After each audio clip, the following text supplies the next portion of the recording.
Olá, o Justiça em Foco, versão em vídeo, começa agora. No nosso portal justiçaemfoco.com.br, você pode acessar diariamente a nossa revista eletrônica e rever os conteúdos de todas as nossas entrevistas. Hoje, nosso entrevistado é o cientista político, professor da UNB, Ricardo Caldas. E nossa pauta versa sobre humanismo, saúde, economia e política. Professor, muito obrigada pela presença. Eu agradeço o convite. Seja bem-vindo. Eu me recordo, professor, que em outubro de 2019, nesse estúdio mesmo, nós falávamos sobre uma ameaça de uma Covid-19, até então era uma ameaça, uma hipótese, e hoje o mundo vive uma pandemia. Os números no Brasil são assustadores, passam de 400 mil mortes. Até difícil falar isso, porque os números crescem a cada momento. Eu queria saber do senhor assim, o que se passa na cabeça dos governantes, em especial do Brasil, aqui no Brasil, e o Brasil não se mirou nas experiências lá fora, tanto positivas, para tirar uma experiência, quanto negativas? Então, essa é uma ótima pergunta, Cláudio, mas na verdade é que naquele momento a gente não sabia exatamente o que estava acontecendo. A informação que estava chegando no Brasil no final de 2019 e mesmo no início de 2020 é que estava tendo uma doença, havia uma doença na China, uma endemia, e essa doença era uma doença nova, tudo levava a crer que era uma zoonose e que não se sabia muito bem como era a cura e o que deveria ser feito. Com o tempo foram aparecendo muitos casos na própria China, eles se multiplicaram na China e depois começaram a aparecer casos no exterior.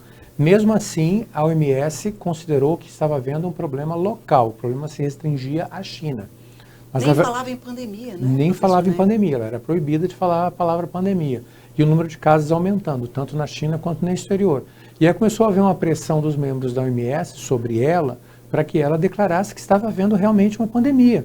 Porque havia pessoas que tinham estado na China e voltaram contaminadas, e havia chineses que tinham estado na Europa dando palestras, etc., que também contaminaram as pessoas presentes.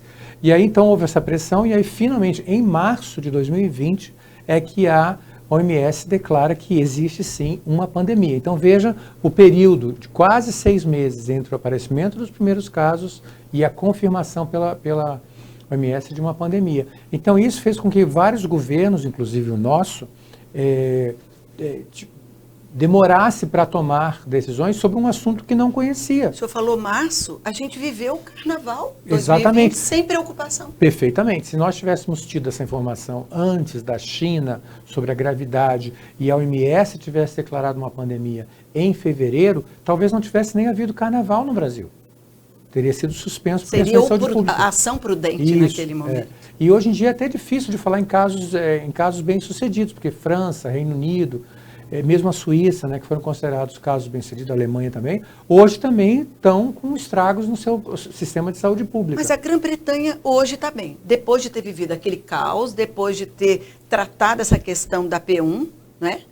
Hoje está numa situação mais confortável. Pois é, essa questão de estar numa situação confortável é muito relativa, dependendo de qual é o momento que você está falando. No caso do Reino Unido, por exemplo, a posição do primeiro-ministro lá, do Boris Johnson, foi uma posição no início, para usar a palavra da moda, né, negacionista. Ou seja, ele ia para todos os lugares, até não usava adoecer, máscara. Né, professor? Aí ele adoeceu, tá certo? Aí ele viu que a doença não era uma doença qualquer, e aí ele mudou de postura em relação à doença. E aí ele começou a apoiar mais enfaticamente até o desenvolvimento da vacina, não esquecendo que uma das empresas, talvez a principal para eles, era justamente uma empresa britânico-sueca, que é a AstraZeneca, que tinha uma fábrica lá, entre outros países, né? Mas uma das fábricas ficava lá. Então, quando ele viu a gravidade, ele começou a investir na própria vacina, começou a tomar medidas mais duras, lockdown, etc. E hoje nós temos uma porcentagem substancial da população britânica já vacinada. Mas por quê? Como é que ele conseguiu isso? Porque a vacina é britânica, ele apoiou a vacina e a AstraZeneca deixou de fornecer a vacina para vários países, inclusive o Brasil. Então ela não honrou o contrato que ela fez conosco de que entregaria a primeira dose, né, a primeira parcela em dezembro, né, e aí ela atrasou no Brasil, atrasou com outros países, e hoje, inclusive, a União Europeia está processando a AstraZeneca por não cumprimento do contrato. O que ela fez foi algo muito simples. Ela simplesmente vendeu mais doses do que ela tinha condições de oferecer, ou seja, não conseguia entregar o prometido. Então veja que essa situação, se aconteceu com a União Europeia, se a União Europeia, entre aspas, foi enganada ou induzida ao erro pela AstraZeneca, né? E imagina o Brasil, então, né, que tem muito menos poder de barganha do que a própria União Europeia, já que a AstraZeneca está lá com 2 países que na época, não mais, mas na época eram membros da própria União Europeia. Então veja que é um cenário completamente incerto. Ninguém poderia dizer com certeza o que ia acontecer 6 meses, 1 ano depois. Muito menos essa volta agora, alguns chamam de segunda onda, né? No Brasil segunda onda, mas na Europa já é a terceira onda, né? Então essa nova onda está pegando todo mundo desprevenido, porque já estava todo mundo trabalhando num cenário de acomodação. No caso do Brasil, vários hospitais de campanha foram desmontados e agora eles estão tendo que que aliás foi na minha opinião, uma política errônea, equivocada, e agora eles estão tendo que otimista, ser será? Otimista demais ao ponto de achar que não voltaria, né? Eu diria mas, de novo, desinformada e naiva. E fora, de novo, eles já sabiam de uma volta, de uma ameaça de uma volta. Existia a possibilidade de uma volta, sim, de uma nova onda, e mesmo assim desmontaram os hospitais, né? No caso de São Paulo é uma situação até mais curiosa, porque além dos hospitais de campanha, eles têm vários hospitais estaduais que foram desativados pelo atual governo e tiveram que ser reativados rapidamente, porque eles tinham sido abandonados como hospital. Então o próprio prefeito da cidade foi obrigado a solicitar ao governo que reativasse aqueles hospitais abandonados para que eles pudessem atuar de novo. E isso foi feito, mas mais uma vez foi desativado quando a crise passou. Então a gente está sempre vivendo de crise em crise, sem planejamento, até porque nós não sabemos o alcance da doença. Mas o que eu vejo hoje, no caso do Brasil especificamente, eu vejo o seguinte: o Brasil hoje é o 5º país que mais vacina em todo o planeta, e os 4 países que vacinam mais do que o Brasil, China, Estados Unidos, Reino Unido e Índia, são países fabricantes. Então, tirando os países fabricantes, o Brasil é o país que mais vacinou em todo o planeta, com mais de 40 milhões de doses aplicadas. Mesmo tendo largado tardiamente, vamos dizer assim. Porque essa é a grande crítica que paira sobre o governo, né, professor? No caso da negociação, houve duas correntes, vamos dizer assim. Negociamos com a Pfizer ou não. E a AstraZeneca vai nos atender ou não. O entendimento de boa fé é que a AstraZeneca atenderia porque ela tinha um contrato conosco e ela honraria o contrato, o que não aconteceu. A Pfizer, por outro lado, ela estava vendendo uma vacina que era 5, 10 vezes mais cara do que a média das vacinas no mercado, que também não tinha garantia de qualidade, não sabia se ela funcionaria ou não, e ela tinha uma exigência de logística que nenhuma outra tinha, como a necessidade de ser armazenada a menos 70 graus, a necessidade de ser conservada quando chegasse no ponto de distribuição a pelo menos uma média de 15 a 20 graus e com uma baixa duração. Então o governo entendeu que ele estava bem servido com o contrato que ele possuía com a AstraZeneca, o que depois se demonstrou uma grande falácia. E aí o governo de São Paulo, que havia feito uma outra aposta na Coronavac, ele foi mais atendido, digamos assim, do que o governo federal. Então o que a gente pode criticar o governo federal é que ele fez uma aposta talvez excessiva e talvez tenha concentrado demais as suas ações em apenas um fornecedor, o que hoje a gente concorda que realmente foi um equívoco por falta de informações. Se o tempo passasse, naturalmente o governo teria apostado em mais fabricantes. Mas isso aí foi um erro que não apenas nós, a própria União Europeia também cometeu, tanto é que a União Europeia está agora processando a AstraZeneca por pressão do governo britânico, que a obrigou a colocar suas doses apenas no Reino Unido, para que ela distribua de forma mais equânime dentro da própria União Europeia. Pois bem, professor, na economia, para a gente sair um pouquinho dessa questão, mas eu gostaria de voltar à Covid, na economia hoje, a gente vê no cenário mundial a China muito bem. Né? Muito bem, obrigado. Pois é. E aí aquela história da crítica que paira sobre a China de novo. Quer dizer, ela tirou partido dessa crise? E eu queria já emendar uma segunda pergunta. O que a gente pode esperar para o Brasil? Uma vez que a China é o principal parceiro econômico Perfeitamente. Nosso. Bom, o que aconteceu, assim, bem resumidamente, a China foi um país muito atingido pela pandemia, né, no ano passado. No primeiro trimestre do ano passado, o PIB da China, no primeiro trimestre de 2020, caiu em torno de 6%. Ela foi atingida como todos os outros, mas a diferença dela é que ela focou muito a sua atuação na região e ela fez um lockdown na região que estava justamente com a maior parte dos casos, que era Banhu, né, aquela região. E aí ela conseguiu isolar, ela fez uma espécie de um cordão sanitário, né, de uma barreira sanitária na região, e realmente essa barreira foi muito eficaz, então ela conseguiu localizar e manter os casos ali, sem falar os que já tinham saído, né, que ela já tinha perdido o controle, de pessoas que tinham passado por lá e estavam levando já o vírus para outros países. Mas, de qualquer maneira, ela conseguiu, de certa forma, conter o seu número de casos, então o estrago dela ficou limitado ao primeiro trimestre do ano passado, e logo depois disso ela entrou num processo de crescimento econômico, com o apoio do governo chinês, claro, investindo maciçamente, fazendo planos de recuperação, e inclusive vários produtos que eram necessários para o combate à Covid só eram fabricados pela China. Então ela aproveitou esse momento também para... Os insumos para nós vinham de lá. Né? Majorar os preços, não só da vacina, outros produtos como respiradores e tudo. Máscaras. Máscaras, ela aproveitou, na época ninguém tinha, então ela aproveitou para majorar os preços, então ela teve um ganho sim, que a gente chama em economia isso de um ganho de monopólio, tá certo? Ou seja, ela usou seu poder de monopólio para aumentar o preço e ter lucros acima da média de mercado.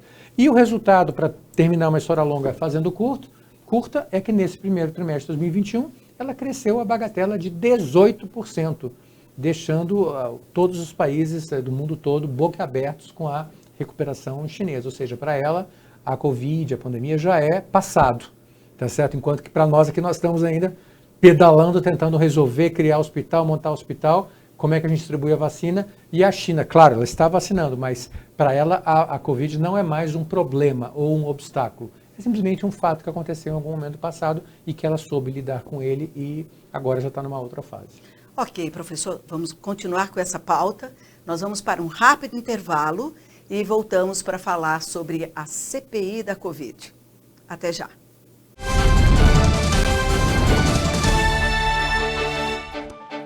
Pensando em contratar um crédito imobiliário? Então é melhor você conhecer o caminho mais rápido para a casa própria.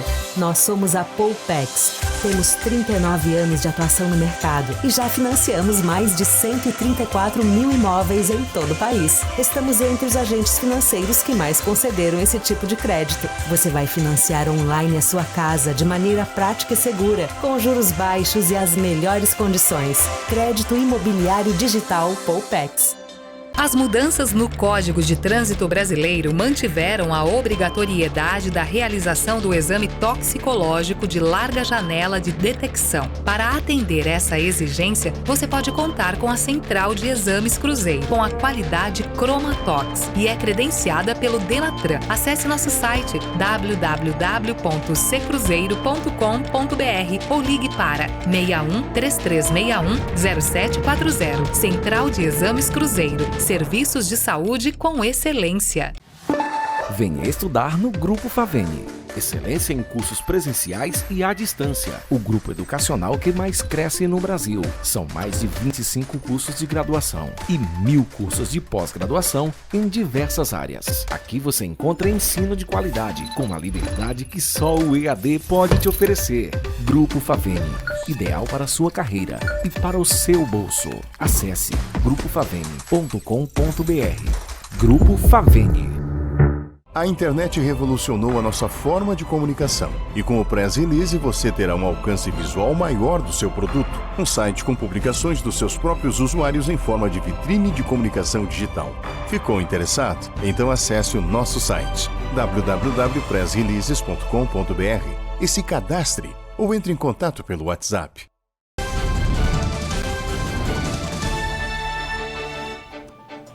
Nós voltamos à nossa entrevista com o professor Ricardo Caldas. Professor do Senado Federal instalou a comissão para investigar responsáveis pelos erros, mortes, atrasos de vacinação, na vacinação. Enfim, quem serão responsabilizados? Bom, essa também é uma pergunta excelente, né? Eu diria que nessa questão da CPI da Covid, o objetivo maior no início, aparentemente, era localizar ou identificar erros e omissões do governo federal. Só que provavelmente, até com a mudança do objeto da própria CPI, né, que era muito voltada para ações do governo federal, o objeto dela mudou e passou a ser agora o uso de verbas federais, seja pelo governo federal, seja pelos estados e pelos municípios. E aí, na medida em que essas investigações se aprofundarem, o que a gente vai provavelmente encontrar, creio eu, é que a gente vai ver que houve provavelmente falhas de estratégia, como nós mencionamos, do governo federal, em relação a apostar demais talvez em apenas um fabricante e desmerecer naquele momento talvez um outro, como a Pfizer, né, que havia essa possibilidade, que havia se oferecido, mas que não chega a se constituir um crime, no meu entendimento, e o que a gente vai encontrar realmente são desvios de recursos e roubo, em bom português, da parte dos governos estaduais e municípios. 3 governos já estão sendo investigados pela Polícia Federal: Rio de Janeiro, São Paulo e Pará. Eles já têm investigações em curso. E aí resta saber quem serão as pessoas responsabilizadas. Um governador já teve que deixar o governo em função dos processos, que foi o caso do Rio de Janeiro, que teve, como nós sabemos, o impeachment dele confirmado recentemente. E agora você tem 2 novos governos que estão sendo investigados em profundidade. E aí que já chegou a conta em algumas autoridades, né? Seja no secretário, seja no vice-governador ou no governador. E então, com o tempo, a gente vai saber realmente quem foi o responsável pelos desvios, né? E aí, com isso, a investigação, a CPI, eu acredito que ela vai tomar um outro rumo, que as pessoas não estão esperando, que é sair do âmbito federal de responsabilização, seja do presidente, seja do ministro da Saúde, e aí, então, a chegada nesses governos estaduais que realmente cometeram crimes evidentes, que terão que responder por eles, seja diretamente, se houve participação. No caso do Witzel, entendeu-se que ele teve uma participação, ele e a esposa dele, seja por omissão. Seria no caso de São Paulo e do Pará. Só estou testando esses 2 exemplos, porque são exemplos já de investigações em curso, mas provavelmente serão encontradas outras, como é o caso, por exemplo, do estado do Amazonas, que também teve problemas de desvios de recursos federais. Pois é, já existe uma corrente muito forte que diz que esse momento não é o momento de se instalar uma CPI, por tudo que se vê, que se assiste, né? Esse arroubo, essa questão aí, tanto de números de mortes, quanto a questão da economia. É aquela velha máxima, né? Diante de um problema se ataca o que é mais emergencial. E eu queria lhe perguntar o que o senhor pensa a respeito disso, e até mesmo porque já se cogita dessa CPI, há uma expectativa também de uma corrente muito forte, pelo impeachment do presidente. Então, eu primeiro, com a sua primeira parte da pergunta, né, em relação ao timing, eu concordo que o timing não era adequado, porque a pandemia, para o Brasil, pelo menos, não acabou. Ela pode ter acabado para a China, mas para o Brasil, para a Índia, né, e para a própria União Europeia, na sua grande parte, né, ela, com exceção talvez agora do Reino Unido, que está vacinado e já está com o seu lockdown terminado, né, ela está em andamento. Então, o ideal seria que essa CPI fosse feita ao final do combate da própria pandemia, né? Mas houve, digamos assim, por parte de alguns atores políticos, houve uma visão de que eles poderiam ter um ganho político agora com a CPI sendo instalada nesse momento, final do primeiro semestre. Eu não acredito que ela vai gerar esse ganho político que está sendo esperado, até porque nós vamos ter uma situação que as pessoas não estão parando ainda para pensar, mas que vai ser uma situação muito interessante, que é o seguinte, e ninguém está comentando sobre ela na mídia. Os Estados Unidos e o Reino Unido provavelmente finalizarão a vacinação de toda a sua população até o final desse primeiro semestre. Os Estados Unidos já vacinou mais de 100 milhões de pessoas, quase a metade da sua população até agora. A gente já vê 16 anos, ou seja, já não tem mais limite, né? E agora, então, eles devem acabar essa vacinação até junho. O Reino Unido está indo na mesma direção, já com quase a metade da sua população vacinada. Ora, quando eles acabarem de vacinar as suas respectivas populações, os 2 países são fabricantes de vacina. No caso dos Estados Unidos, com mais de um fabricante, inclusive, além da Pfizer, a Johnson & Johnson, né, que é a Janssen, né, e também eles têm a Moderna e outros fabricantes lá. E o Reino Unido tem a AstraZeneca. Então, quando acabar a vacinação nos Estados Unidos e no Reino Unido, haverá um aumento da oferta da vacina para outros países, inclusive para o Brasil. Simultaneamente, o Brasil está trabalhando já, tanto o governo federal quanto o governo de São Paulo, estão trabalhando na criação de IFAs próprios, né, de insumos fundamentais para a fabricação da vacina. E é possível que até junho esses insumos já tenham sido obtidos, seja pelo governo federal ou seja pelo governo de São Paulo. Não importa. O que importa é que eles venham existir e a partir do momento que eles vierem existir, nós vamos ter uma situação absolutamente nova no Brasil, que ninguém parou para pensar, que é a fabricação no Brasil de vacinas com IFAs nacionais. E um detalhe, há uma lei que foi aprovada no Senado e foi agora para a Câmara, que permite que seja fabricada a vacina em laboratórios que eram utilizados para vacinas animais, como por exemplo o combate à febre aftosa, mas cujos laboratórios têm as mesmas características em linhas gerais dos laboratórios utilizados para a fabricação de vacinas para humanos. E esses laboratórios, quando forem adaptados, nós vamos ter, além da Fiocruz, além do Butantan, nós vamos ter outros laboratórios adaptados para a fabricação da vacina. Então, o que eu estou falando aqui? Eu estou falando que o cenário é de que provavelmente todos os brasileiros terão recebido pelo menos uma dose até o final do ano. Esse cenário que parecia impossível assustador, ou né? Improvável, não, negativo, né? Difícil de ser alcançado, agora é positivo. Porque é bem provável que cada brasileiro consiga uma dose da vacina até o final do ano, em função dessa mudança de cenário que a gente está mencionando aqui. Professor, hoje o STF está sendo alvo de muitas críticas. Como o senhor vê hoje a atuação da Suprema Corte no Brasil? Alguns analistas, alguns críticos que eu já ouvi, já fizeram até menção e compararam com o Uruguai, onde a Suprema Corte lá é tão discreta que você não conhece nem os ministros. Eles não se posicionam. Aqui a gente vê rusgas, ranhuras com muita frequência entre os ministros. Agora, recentemente, o ministro Barroso com Gilmar Mendes, Lewandowski, Marco Aurélio. Como é que o cientista político vê isso? Então, vê com assombro, né? Porque o Supremo Tribunal Federal no Brasil, ele tinha essa mesma conduta dos seus colegas uruguaios até o século passado, até meados do século passado, os ministros tinham uma certa prudência, né, nas suas manifestações públicas, eles faziam poucas manifestações, é claro que não existia a imprensa como existe hoje, né? Mas eles eram muito econômicos nas suas manifestações públicas, né? O que nós tivemos foi o avanço da mídia, pedindo cada vez mais a posição dos próprios ministros, e eles dando as posições, em muitos casos antecedendo até posições que eles iam se manifestar durante os autos, com casos que eles estavam julgando, eles já antecipavam as posições, e começou a haver até mesmo, o que nós sabemos que é a característica principal hoje, um ativismo judicial sem precedentes na história brasileira, até porque a maioria dos ministros que estão no Supremo hoje foi trazido de tradição de militância política já anterior e até ativismo judicial, em alguns casos até ativismo partidário. Em alguns isso que eu casos, queria dizer, existe o partidarismo aí? Mas totalmente. Então, o colegiado da Suprema Corte hoje, na minha opinião, já não reflete, não representa e nunca representou a sociedade brasileira. Até porque não foi eleito para isso. Eles não têm voto, eles não têm mandato, eles não têm legitimidade para falar em nome da sociedade. Mas, mesmo assim, estão numa linha de ativismo judicial sem precedentes, dizendo para o Poder Executivo o que fazer, se deve fazer o censo ou não, quem é que é responsável pelo combate à Covid, se é o governo federal, os estados ou municípios, e por aí vai. Quer dizer, então, gerência está realmente total. Nós precisamos de uma reforma do judiciário para ontem. Então, esse momento realmente já chegou e até já passou. Nós realmente mas a gente vê que a esquerda mudar. aplaude isso, professor. É porque houve 2 governos longos, né, de um mesmo partido, né? E esse mesmo partido, né, representado ora pelo ex-presidente Lula, ora pela ex-presidente Dilma, conseguiu fazer uma indicação muito expressiva de ministros para o Supremo.